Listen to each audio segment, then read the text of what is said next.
ఇక్కడ వచ్చేసి కొబ్బరికాయ తెచ్చుకున్నాము. ఎండాకాలం కదా, నీళ్ళు తాగడానికి.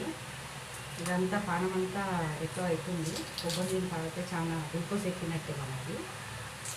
అందుకే నీళ్ళు అయితే తెచ్చుకున్నాము, కొబ్బరి నీళ్ళు. దీంట్లో ఎంత వెళ్తుందో చూడాలి.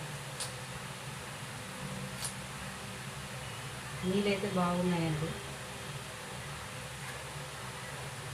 ఒక కాయ 60 రూపాయలు అంట. ఇది నీళ్ళైతే బాగానే ఉంటాయి అన్నారు.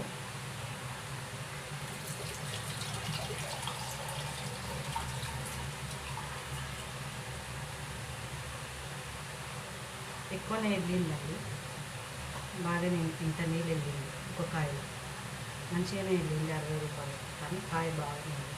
ఈ నీళ్ళు తాగితే చాలా మంచిది ఒంటికి.